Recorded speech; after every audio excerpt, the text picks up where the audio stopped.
করেছেন। আমি দেখছিলাম আস্তে আস্তে দু চারটে বাড়ি, যেখানে বাড়ির গায়ে অমিত শাহ নরেন্দ্র মোদীর ছবি লাগানো, উপর থেকে ছাদের থেকে মানুষ আমাদের আশীর্বাদ করছে। এই স্বতঃস্ফূর্ততা, এই ভালোবাসা, এই উৎসাহ, এই উদ্দীপনা, এই উন্মাদনা জানান দিচ্ছে যে আগামী দিন হুগলি জেলা থেকে সর্বোচ্চ ব্যবধানে আরামবাগ জিতবে। 2019 সালে হয়তো আমরা আরামবাগ লোকসভা কেন্দ্রে খুব বেশি ব্যবধানে জিততে পারিনি, কিন্তু 21-এ আমি দায়িত্বের সাথে বলতে পারি যে ভালোবাসার, স্বতঃস্ফূর্ততার, উন্মাদনার পরিচয় আজকে আপনারা এই সভা থেকে দিয়েছেন। সব থেকে বেশি ব্যবধানে আরামবাগ বিধানসভা আগামী দিন হুগলি জেলা থেকে জিতবে। আত্মসমর্পণ করবে না। দিল্লি, গুজরাট, মধ্যপ্রদেশ, উত্তরপ্রদেশের নেতাদের কাছে মাথা নত করবে না। আপনারা বলুন, আপনারা চান আগামী 5 বছর দিল্লির নেতাদের কাছে স্থাবকতা করে বেঁচে থাকতে? আরামবাগে একটা রাস্তা হবে না, একটা জল হবে না, একটা টিউবওয়েল বসবে না, একটা লাইট বসবে? দিল্লির নেতারা অনুমোদন দেবে, তারপর আপনার বাড়ির সামনে রাস্তা হবে। এই সরকার চান? বহিরাগত নেতাদের সরকার চান? জুমলাবাজদের সরকার চান? আপনারা চান মমতা বন্দ্যোপাধ্যায় দিল্লির নেতাদের কাছে মাথা নত করুক? আপনারা চান মমতা বন্দ্যোপাধ্যায় গুজরাটের নেতাদের কাছে অসত্যতা স্বীকার করুক, আত্মসমর্পণ করুক?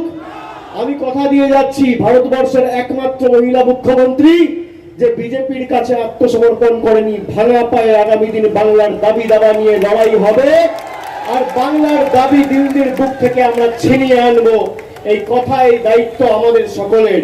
আমি আপনাদের স্মরণ করিয়ে দিচ্ছি। আমি আপনাদের বলে যাই, উন্নয়নের নিরিখে আমরা লড়াই করছি, ধর্মের নিরিখে নয়। বিজেপি বলছে আমরা দেশের সব থেকে বড় রাজনৈতিক দল। ভালো কথা, আপনারা যদি দেশের সব থেকে বড়, বিশ্বের সব থেকে বড় রাজনৈতিক দল হন, তাহলে প্রকৃত রাজনীতিবিদের কি উচিত? রিপোর্ট কার্ড নিয়ে মানুষের কাছে যাওয়া। আপনি 7 বছর কেন্দ্রের সরকারের ক্ষমতায়, আপনি বলুন আপনি আরামবাগের জন্য কি করেছেন, হুগলির জন্য কি করেছেন? বাংলায় 80,000 বুথ। আমি এখানে যত ভাইরা আছে, যুবরা আছে, বোনেরা আছে, মায়েরা আছে, আমি আপনাদের সাক্ষী রেখে বলে যাচ্ছি, শুনে রাখুন। তথ্য পরিসংখ্যানের নিরিখে এদের ক্ষমতা থাকলে এরা লড়াই করুক আমাদের সাথে। রিপোর্ট কার্ড নিয়ে আসুক যে 7 বছরে মোদীজির সরকার কি করেছে 2014 থেকে 21। আর আমি রিপোর্ট কার্ড নিয়ে যাব যে 10 বছরে আরামবাগের জন্য, হুগলির জন্য মমতা ব্যানার্জির সরকার কি করেছে।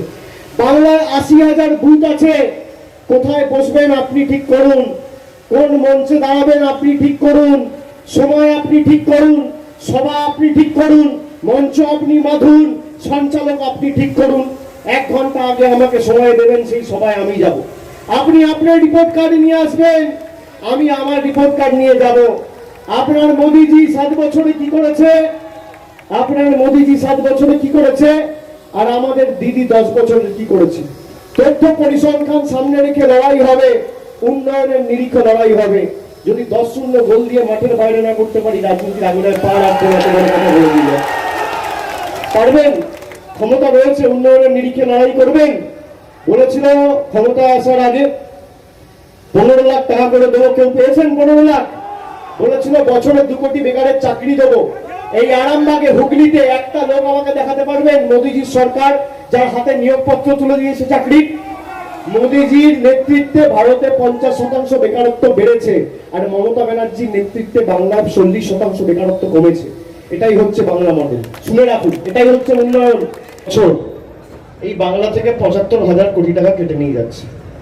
7 বছর এরা ক্ষমতায় কত টাকা বাংলা থেকে কেটে নিয়ে গেছে? 5,25,000 কোটি টাকা।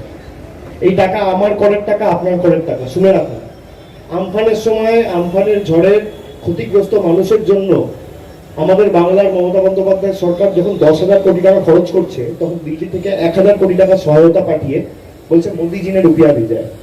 এই টাকা আমার আর আপনার টাকা। 5,25,000 কোটি টাকা কেটে নিয়ে 1,000 কোটি টাকা দিচ্ছে।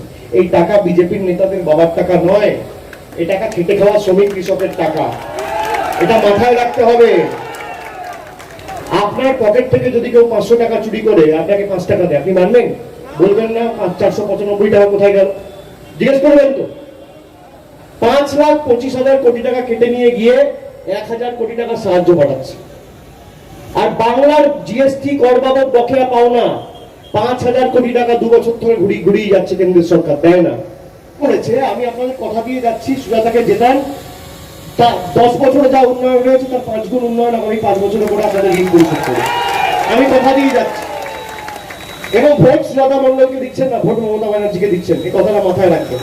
বহিরাগতদের বিতাড়িত করতে দিচ্ছেন, বিশ্বাসঘাতকদের জামানত বাজেয়াপ্ত করতে দিচ্ছেন। আপনি দেখুন যারা নিউনুর সোফা সেন্টার, এখানে সমস্ত রকম সোফা পাইকারি ও রিটেলে বিক্রয় করা হয়। সমস্ত সোফা নিজস্ব কারখানায় তৈরি করা হয়। প্রোপাইটার হানিফ হোসেন খাঁ ও রুহুল হোসেন খাঁ, বড়ডোঙ্গল হাটতলা সিনেমা হলের সন্নিকটে, হুগলি। যোগাযোগ 7797170093 এবং 9382003105।